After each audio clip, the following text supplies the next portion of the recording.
go, team. Energy. All right. Take one, I can remark. What? You have any idea what kind of trouble you're in? When he puts on a bat suit, he isn't Bruce, he's Batman. It is transformative to Bruce, kind of elevates him as a creature, like a wraith.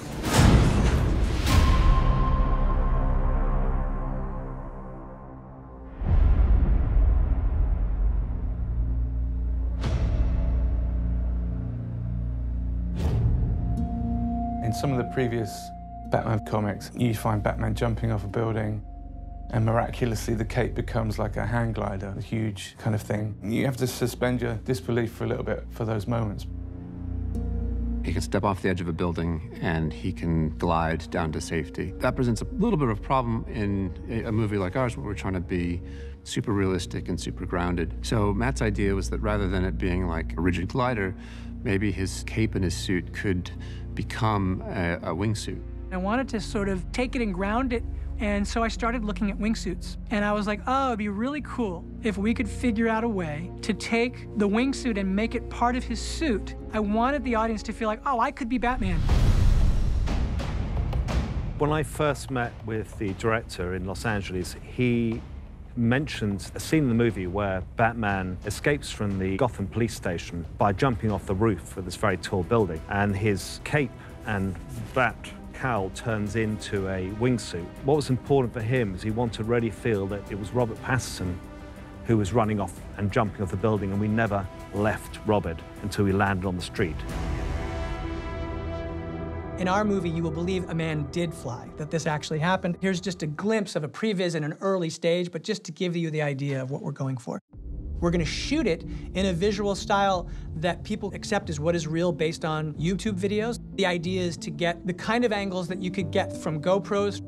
Even the idea of hitting the ground, we're gonna soften the ground and pull him on a line, and then when he stands up, it's gonna be Rob Pattinson, and you're gonna like, he just did that. We had a custom wingsuit built based on a Batman design, but that was actually like a proper wingsuit that could be flown. It has to have specific air channels running in certain places, so in the middle of the body, down the sides of the arms. One of the longest processes was trying to work out how the wingsuit was going to deploy from the costume. I figured that Batman thought, okay, well, maybe in the right circumstance, I might be able to use this thing, but it wasn't really fully thought out. We did it very real at first, and as much as you would have to zip it up, Matt was then worried about the transition and it being quick enough. So then we had to think of another way of how we could do it quicker and maybe in a more gadget kind of way. We assumed that the wingsuit would just be one of those Batman moments where it just turns into the wingsuit and off you go. It was kind of deployed a bit like an airbag or a life jacket, so that it comes around quite quickly.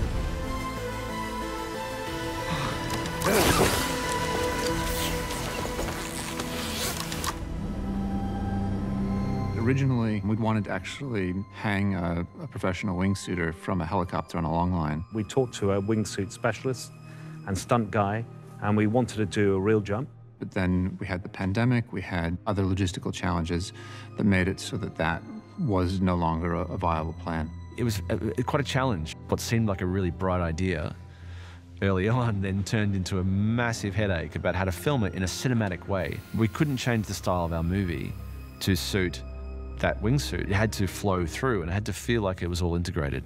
So we've ended up doing it in several locations, using several different techniques.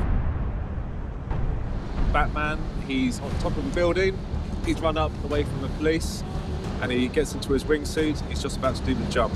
So we have a stunt Batman up the top there, on a wingsuit, on a wire, on the ledge. Eventually we switched to a set on one of the sound stages, and we pushed a ton of air at it. And then we cut to a drone plate in Chicago. We flew a drone down LaSalle Street, and we had it shoot kind of forward, and we had it shoot backward. These have been stitched together in a 360-degree cyclorama, which we're projecting through 8mm panels. The stuntman and Rob were able to pilot what was the wingsuit wind tunnel.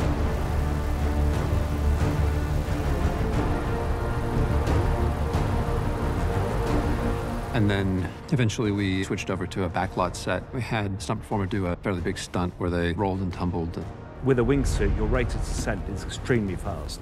So in that case, we can't muck around. He's got to come down pretty quickly, and it's brutal. So again, back to this grounded reality. He's not going to land there in a superhero pose. He lands there and he hurts himself.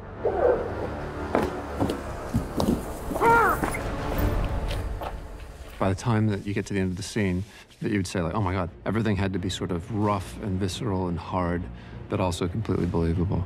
We were trying to take all these visual cues from real events, which were these wingsuiters, so that you could put the audience in this journey with Batman, so that you could feel like, oh my God, I took that flight with him.